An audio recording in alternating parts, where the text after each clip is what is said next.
I'm Anna, and this is my story of navigating a storm of betrayal, reclaiming my strength, and emerging stronger than ever. It's not about anger or revenge. It's about finding clarity, rebuilding trust in myself, and carving a path to a brighter future. If you've ever faced a setback that shook your world, this story is for you. It's about picking up the pieces and rediscovering who you are, one determined step at a time. At 32, I thought I had life figured out. I lived in a cozy apartment in San Francisco, a space filled with books, art, and memories of quiet mornings sipping coffee on my balcony. My career as a marketing strategist at a fast-paced tech company was thriving. My campaigns were winning praise, and I was on track for a promotion. My personal life felt just as solid, with a loving partner and a close friend who felt like family. We were planning a future together, filled with dreams of celebrations and shared adventures. My world seemed stable, built on trust and ambition. But life has a way of revealing cracks you didn't see coming. One evening, while working late on a critical project, I received an unexpected message that hinted at a hidden truth. It was vague but unsettling, urging me to look deeper into my partner's life. At first, I dismissed it as a misunderstanding. Trust was the foundation of our relationship, and I wasn't one to snoop. But doubt crept in, and when I uncovered evidence of a secret trip, my heart sank. Photos and receipts painted a picture of moments that didn't include me, moments that contradicted the promises we'd made. The betrayal stung deeply, not just from my partner, but from the realization that someone I considered a close friend might have known more than they let on. At work, too, I began to notice shifts, colleagues taking credit for my ideas, whispers of favoritism, and a leader whose charm masked a lack of accountability. My once solid world felt like it was crumbling, and I was left questioning everything I'd built. For a while, I felt lost, grappling with hurt and self-doubt, but I refused to let these setbacks define me. I leaned into my work, pouring my energy into projects that reminded me of my strengths. I sought out new perspectives, confiding in mentors and reconnecting with old friends who reminded me of my worth. Slowly, I began to rebuild, not just my life, but my sense of self. I set boundaries, distanced myself from toxic influences, and focused on what I could control: my resilience, my creativity, and my determination to move forward. The journey wasn't easy. There were nights of tears and days of uncertainty, but with each step, I grew stronger. I landed a major client at work, earning recognition that was undeniably mine. I rediscovered hobbies I'd neglected, like painting and hiking, which brought joy back into my life. Most importantly, I learned to trust myself again, to listen to my instincts, and to surround myself with people who lifted me up. Today, I stand taller, not because I avoided pain, but because I walked through it. My apartment is still my sanctuary, now filled with new art that reflects my journey. My career is thriving, and I'm planning new adventures, not with someone else's promises, but with my own. This story isn't about the fall, it's about the rise. If you're facing your own storm, know this: you have the strength to rebuild, and the view from the other side is worth every step. My engagement ring glinted on my finger, a cruel mockery. The date spanned nearly a year, overlapping with our engagement party, our weekend in Napa. The nights I'd fallen asleep to his heartbeat, believing we were forever. I shook him awake, my voice trembling but sharp. "Who is she?" Mark, his eyes flicked to the laptop, panic flashing like a storm. He stammered, tried to lie. "It's not what you think," but the evidence was a noose tightening around him. Her name was Jessica, a client he met through a design project. It wasn't a fling, he confessed, tears streaming down his face. He'd been seeing her for nearly a year, splitting his time between us, lying to my face while I planned our wedding. The Tiffany receipt, a bracelet for her birthday, bought while I was picking out the date cards. "I love you, Anna," he sobbed. I was confused. I didn't know how to end it. "Get out," I said, my voice cold as steel. Cutting through his pleas, he packed a bag, his apologies echoing in the stairwell as he left. I sank to the floor of the apartment, as silence suffocating. The lavender candles flickered, their scent now sickening. I cried until my throat burned, the betrayal slicing deeper than I'd thought possible. Mark hadn't just cheated, he'd built a parallel life, one where I was the fool, the placeholder. My tower was crumbling, and I was buried in the rubble. The next morning I called Claire. My voice was hoarse, barely a whisper, But she heard the desperation. She arrived within the hour, her arms wrapping around me as I sobbed into her cashmere sweater. "He's a bastard, Anna," she said, stroking my hair. "You're so much better than him." She stayed all day making chamomile tea, ordering Thai takeout from our favorite spot on Valencia Street and listening as I poured out my grief. "We'll get through this," she promised, her hazel eyes soft with empathy. "You've got me." I clung to her, desperate for one piece of my world to stay whole. Claire had been my rock through every storm: college breakups, my parents' messy divorce, job rejections. She'd helped me pick my engagement ring, planned my bridal shower with Pem Payfast, perfect precision, even sewn a loose button on my dress the night Mark proposed. I needed her now more than ever. We sat on my couch, surrounded by tissues and takeout containers. As I recounted every detail, the photos, the receipts, Mark's tearful confession, Claire listened, nodding, her hand squeezing mine. "He doesn't deserve you," she said. "You're going to come out stronger." Her words were a lifeline, pulling me from the abyss. I couldn't imagine facing this without her. She suggested I take a few days off, maybe visit my sister Lily in Portland, but I shook my head. Work was my anchor now, the one place I could still control. "I've kept to my bikania." Claire hugged me tighter, promising to check in daily. I believed her, clinging to the last solid piece of my world to cope. I threw myself into work. Pinnacle was a pressure cooker, but I'd always thrived in its intensity. My campaigns were still winning clients, my desk a shrine to productivity with neatly stacked folders and color-coded calendars. But the office's glass walls felt like a cage, every smile and handshake suspect. Richard Dalton, our CEO, had always been overly familiar, a lingering handshake, a comment on my gorgeous smile that lingered too long. I dismissed it as his schmoozing style, the way he charmed investors and clients alike. But after Mark's betrayal, I was raw. My trust fractured, every interaction a potential threat. One evening I was working late, the city skyline glittering through Pinnacle's floor-to-ceiling windows, the Transamerica Pyramid a sharp silhouette against the dusk. My desk was a chaos of mock-ups for the Acme pitch, my eyes burning from hours of screen time. Richard called me into his office, a sleek space of glass and chrome, a bottle of Macallan whiskey gleaming on his desk. "Anna, you're killing it," he said, pouring 2 glasses without asking. "Let's toast the Acme deal." I declined, citing a deadline, but he insisted, sitting on the leather couch and patting the space beside him. "Come on, loosen up, you're too serious." I stayed by the door, my instincts screaming. He kept talking about my potential, how I could climb the ladder if I played the game. His hand brushed my arm, then lingered on my knee, his smile too sharp, his eyes too hungry. "We could have fun, you and I," he said, his voice low-laced with suggestion. My skin crawled, a mix of fear and fury boiling inside me. I mumbled an excuse about a client call and bolted, his low chuckle echoing behind me.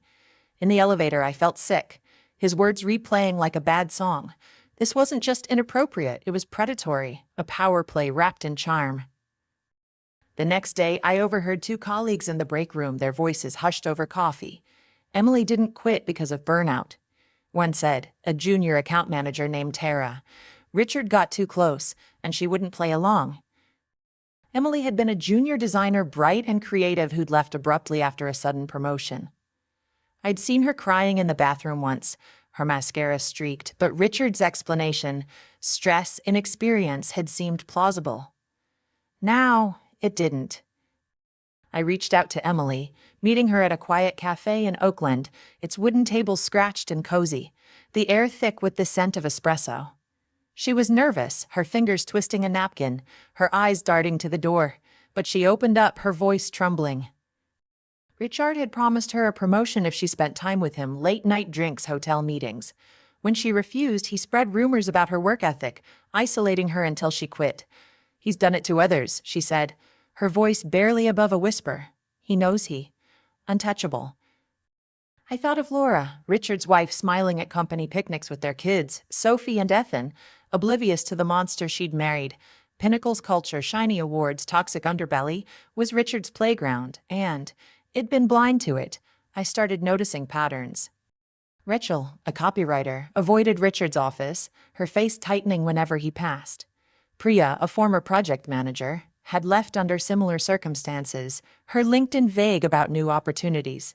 Text time thing era messy. I reached out to them, meeting Priya at a park bench by the Embarcadero, the bay's waves a steady rhythm. She confirmed Emily's story, Richard's advances, his threats, his ability to ruin careers with a smile. He's careful, Priya said. No paper trail, just whispers and fear. But there was a trail, I just had to find it. I was barely holding on. Mark's infidelity a fresh wound. Richard slays a constant threat. Claire's birthday party was supposed to be a break, a chance to fake normalcy. Here Lofton Soma was packed, fairy lights twinkling, music pulsing through the crowd. I stood in a corner nursing a glass of Pinot Noir, forcing smiles as friends asked about the wedding. I couldn't tell them it was over, not yet. My pride wouldn't let me. Needing air, I stepped onto the balcony. The city's hum a faint comfort, the air sharp with salt and fog. That's when I heard it. Claire's voice low and mocking, talking to her friend, Lisa, by the railing. "I'm so naive," she said, laughing, her words slurred from too many cocktails. She never suspected a thing about Mark and Jessica. I introduced them. He was miserable with her, always whining about her workaholic vibe. Jessica's way more fun. My heart stopped, the wine glass trembling in my hand. Claire, my best friend, my rock, had orchestrated Mark. Affair she'd met Jessica at yoga, thought she'd be perfect for Mark and set them up, knowing I was planning our wedding. She'd watched me cry, held my hand, played the loyal friend while laughing behind my back. The betrayal was a gut punch, worse than Mark's lies because it came from the one person I thought I could trust. I slipped back inside, my vision blurring with tears, and left the party without a word. I drove home, the city's lights a mocking blur, my mind a storm of rage and grief. In my apartment, I sat on the floor, the bay's dark water reflecting my chaos. Mark's infidelity, Richard's predation, Claire's duplicity, it was too much. I felt like a fool, betrayed by the people I loved most, trapped in a workplace that rewarded monsters. I didn't sleep that night, or the next, or the one after. The pain was a living thing, clawing at my chest, whispering that I was nothing, that I deserved this. I stared at the bay, its waves relentless, and felt a spark ignite. I wasn't going to let them win. They'd taken my trust, my dignity, but they wouldn't take my future. I decided to fight back, not with screams or fists, but with a plan so sharp it would cut through their lies like a blade. Revenge, I learned, isn't about chaos, it's about consequences, about forcing betrayers to face the truth they thought they could bury. My plan had to be meticulous, legal, and devastating. I wanted Mark, Claire, and Richard to lose what they valued most, their reputations, their control, their ability to hurt others. I turned my apartment into a war room, the bay outside my window a silent witness. Notebooks piled up filled with timelines, flowcharts, and strategies. My laptop glowed late into the night, coffee mugs multiplying like soldiers. I was no longer the naive Anna who trusted blindly. I was a warrior, and this was my battle. Richard was the biggest target, his power making him dangerous. I started by reaching out to Emily, then Priya and Rachel, creating a private group chat called Survivors. We grew to 8 women, all former or current Pinnacle employees, each with a story of Richard's harassment. Our first meeting was in a dimly lit community center in Oakland, the room smelling of old coffee and hope. Emily shared her voicemail, Richard's voice slurred, asking her to meet him at a hotel to discuss her future. Priya had emails promising promotions for loyalty, carefully worded but unmistakable. Rachel shared screenshots of late-night texts. "You're too talented to stay in the shadows, Rachel. Let's talk privately." I contributed my own evidence, recorded on a discreet app Sarah, my lawyer friend, recommended. During strategy sessions, Richard's comments were a masterclass in veiled predation. "You're too pretty to stress, Anna," or "Let's discuss your future over drinks." The group wasn't without tension. Rachel hesitated, afraid of retaliation. "What if he sues us?" she asked, her voice shaking. Priya, fiercer, snapped, "He's the one who should be scared." We argued over strategy. Some wanted to go public immediately. Others, like me, urged patience for a watertight case. Sarah mediated, guiding us on whistleblower protections, ensuring our evidence was admissible without breaking laws. Over late-night sessions, fueled by takeout and determination, we bonded, our shared pain forging a sisterhood. Emily brought cookies one night, her smile tentative but real. "We're doing this," she said, and we clinked coffee mugs in a toast to justice. I also dug into Pinnacle's financials, accessible through my role in marketing. Richard had been sloppy, funneling company funds into personal expenses, dinners at Michelin star restaurants, a ski trip to Aspen, gifts for his favorites billed as client entertainment. It wasn't just harassment. It was embezzlement, a violation of his fiduciary duty. We compiled a dossier, anonymized victim statements, financial records, audio clips, and emails. Sarah formatted it as a formal complaint, ready for the board, HR, and Lena, a tech journalist who'd been investigating Pinnacle as culture for months, but I went deeper. I remembered a company retreat in Tahoe, where Richard had bragged about his connections to a board member, Tom Grayson. I suspected Tom knew about Richard's behavior and looked the other way. I reached out to a former intern, Maya, who'd worked closely with Tom. We met at a noisy diner in the Tenderloin, the clatter of plates masking our words. She confirmed my hunch. Tom had dismissed complaints about Richard as office gossip, protecting him to secure his own position. Maya had a paper trail, meeting notes where Tom minimized a harassment claim, calling it overblown. It was the final piece of the puzzle. Richard wasn't just a predator. He was enabled by a complicit system. Mark and Claire's betrayal demanded a personal touch. I wanted them to feel the public shame they'd inflicted on me. The anonymous text about Mark's laptop was a dead end, likely Jessica. But I didn't need her. I had the Vegas photos, receipts, and Mark's confession, recorded during our confrontation when it instinctively hit record on my phone. His voice, broken and pleading, admitted everything. "It's been a year, Anna." I didn't know how to stop for Claire. I turned to her digital footprint. She was careless. Her Instagram a curated lie of brunches, yoga retreats, and sunsets over the Golden Gate. I found posts from a Vegas trip she'd never mentioned to me, captioned, "Living my best life," and dated the same weekend Mark was with Jessica. In a shared cloud drive from a college group project, I found an email thread between Claire and Jessica, casually discussing Mark like he was a game they'd played. "He's bored with Anna," Claire wrote. "You'd be a better fit." The words burned, but they were gold, proof of her betrayal. The jackpot was Claire's birthday confession, captured by my recording app, which I'd left on during the party, her voice smug and cruel. Anna's so naive. I introduced them. I spent nights editing a montage, her confession, Marcus photos, receipts, and text overlays of their lies, creating a 3-minute video that told the story of their betrayal in stark, undeniable clarity. I added a voiceover, my own, calm but cutting. "This is what betrayal looks like. This is what they thought I'd never see."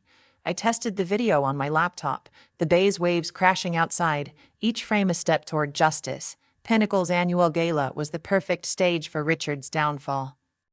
Held at the Fairmont Hotel, it was a glitzy affair of chandeliers, champagne flutes, and power players, investors, clients, tech journalists, all gathered to toast Pinnacle's success.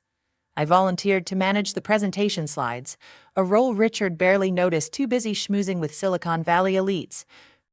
Days before the survivors group sent the dossier to the board and HR, with a copy to Lena. She promised to hold her expose on till the gala's climax, ensuring maximum impact. The ballroom glittered, the air thick with perfume and ambition.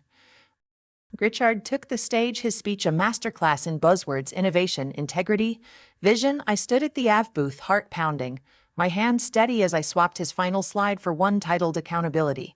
It featured a QR code linking to a secure website we'd built, hosting the dossier with anonymized statements, financial records, audio clips, and meeting notes implicating Tom Grayson. As Richard wrapped up, the slide appeared. Attendees scanned the code, their phones lighting up with evidence of his misconduct, his voice propositioning Emily, emails promising favors, bank statements showing his theft, notes showing Tom's complicity. The room fell silent, then buzzed with gasps. Richard's face drained of color, his voice faltering. "Technical glitch," he stammered, but the crowd was already whispering, their phones a sea of glowing screens. Lena's expose hit the next morning, a front-page story on TechCrunch, Pinnacle CEO's dark secrets, harassment, embezzlement, and a complicit board. Social media erupted. With Pound Pinnacle Predator and Pound Fire Tom Grayson trending, the board suspended Richard and Tom pending investigation, and within weeks, both were ousted. Their names toxic. Laura filed for divorce, shielding Sophie and Ethan from the fallout. Pinnacle's stock tanked, and the survivors group celebrated quietly, our group chat filled with tearful emojis and relief. We'd dismantled a predator, empire, all within the law. Mark and Claire's takedown was more intimate, designed to hit their egos and social standing. Claire lived for her curated image Instagram posts of yoga retreats and latte art, a facade of perfection. Mark relied on his charm to land freelance gigs, his portfolio a magnet for clients. I'd hit them where it hurt, their social and professional circles. I invited them to a reconciliation coffee at Blue Wattle in the Mission, knowing Claire's obsession with appearances would draw her in. I arrived early, setting up a laptop with the montage. Cued they sat. Claire in a pristine white blouse, Mark with his nervous smile, both feigning concern. I pressed play. The video unfolded. Claire's confession. Mark. Photos. Their we's over laying bare their lies. Claire's mouth opened. No sound coming out. Mark's eyes darted to the exit. You thought it'd stay broken, I said. My voice steady, sharp as a blade. You were wrong. Id sent the video link to our mutual friends Mark. As clients and Claire's yoga community labeled the truth about Mark and Claire, by evening their phones were blowing up. Claire's Instagram was flooded with comments, fake friend, how could you? Mark's clients dropped him, unwilling to work with a liar. Their lies unravel, their reputations in shreds, all without me lifting a finger beyond pressing send. The aftermath was a strange alchemy of triumph and ache, watching Richard and Tom's empire. Tups. Seeing Mark and Claire scramble to salvage their tattered lives, it felt like justice, a fire that warmed the cold places inside me. But the real victory was internal, a quiet revolution in my soul. I'd been betrayed, humiliated, reduced to ashes. Yet I rose stronger, wiser, unafraid, like a phoenix forged in pain. I left Pinnacle, taking a job at Luminary Labs, a smaller firm led by Alina, a CEO who valued integrity over flash. My new team became my family, their laughter and support a balm to my wounds. We'd gather for Friday lunches at a taco truck by the Embarcadero, the bay's waves glinting as we shared stories and dreams. I mentored young women, teaching them to navigate corporate waters with confidence, to spot predators like Richard before they could strike. Alina noticed, pulling me aside one day. You're a leader, Anna, she said, her eyes warm. You're changing lives. Her words settled in my chest, a new kind of pride. I started therapy, meeting weekly with Guru Nguyen, a kind woman with a knack for asking questions that cracked me open in her cozy office with its sage green walls and soft throw pillows. I unpacked the pain, Mark's betrayal, Claire's cruelty, Richard's predation. You trusted deeply, darling, Nguyen said. That's not weakness. It's courage. Now learn to trust yourself, I cried, not from grief but from recognition.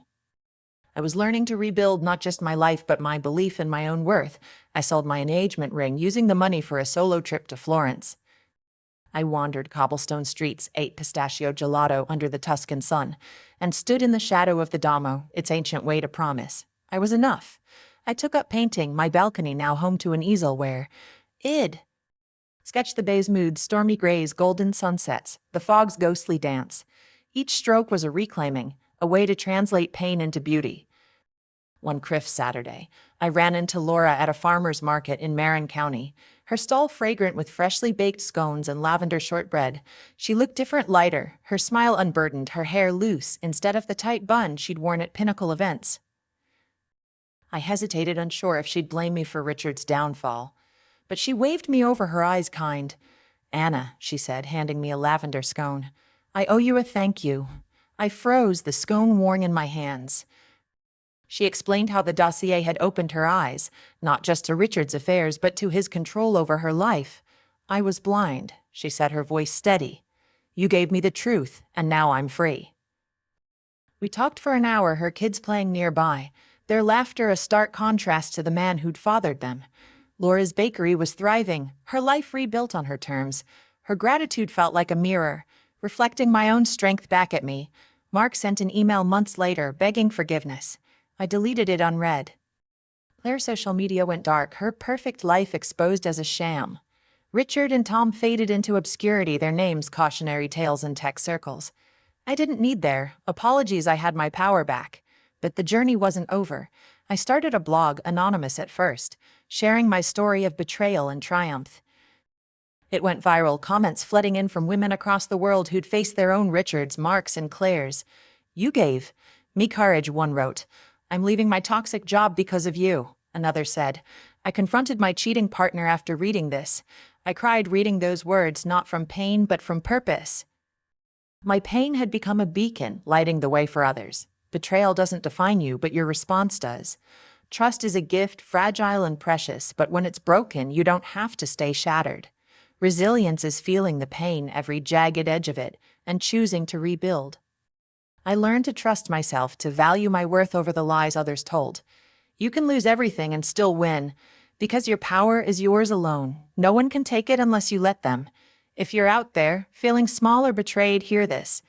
You are enough. You are stronger than the hurt, brighter than the darkness. The best revenge isn't destruction, it's living well, on your terms, with a heart that's learned to heal. I walked through fire and came out whole, so can you. Months later, I stood on my balcony, the bay glittering under a rare, clear sky. My apartment was no longer a tomb but a sanctuary, filled with new memories, dinner parties with my luminary team, books I'd read by candlelight, a vision board pinned with dreams I was chasing. My paintings lined the walls, each canvas a testament to my healing, swirls of blue and gold capturing the bay's restless beauty. My blog had grown into a community, a space where women shared their stories, their triumphs. I'd started speaking at local events, anonymous no more, my voice steady, as I told rooms of strangers how I'd survived. One evening, I received a message from Jessica, Mark's mistress, through my blog's contact form. She asked to meet, claiming she wanted to apologize. I agreed, curiosity outweighing my anger, and we met at a quiet cafe in North Beach, its walls lined with old photos of San Francisco. Jessica looked nervous, her dark hair pulled back, her hands fidgeting with a coffee cup. "I didn't know about you at first," she said, her voice low. "Claire told me you were just a fling, that Mark was unhappy. When I found out the truth, I ended it. I listened, my heart steady but not softened. Her apology was genuine, but it didn't erase the pain." "You made a choice," I said, my voice calm. "So did I." I walked away, not absolving her but freeing myself from her shadow. That meeting wasn't for her. It was for me, a final closing of a chapter. The ripple effects of my revenge didn't stop with Richard, Mark, and Claire. Pinnacle underwent a reckoning, its new leadership implementing strict anti-harassment policies inspired by the survivors' dossier. Emily returned as a consultant, helping redesign the company's culture, her smile brighter than I'd ever seen. Priya launched a startup mentoring women in tech, her confidence a beacon. Rachel published a memoir, her words a rallying cry for others. The survivors group stayed connected, our chat now a space for support and laughter, not just pain. We met monthly, our meetings a mix of wine, stories, and plans to help others. "You started this," Emily said once, raising a glass. I shook my head. "We did." Mark tried to rebuild, moving to Seattle, but his reputation followed him. Clients shunned him, his portfolio no longer enough to erase the stain of his lies. Claire retreated from her social circle, her yoga studio quietly asking her to leave after the video spread. She sent me a letter once, a rambling apology. I didn't read past the first line. I didn't need her words. I'd written my own ending. Richard's fall was the loudest. Stripped of his title, he faced lawsuits from shareholders and a criminal investigation into his embezzlement. Laura rebuilt her life, her bakery in Marin County a local favorite, her kids thriving away from their father's shadow. I saw her again at a community event, a fundraiser for a women's shelter inspired by my blog. She hugged me, her eyes shining. "You changed everything," she said. I smiled, handing her a flyer for the shelter.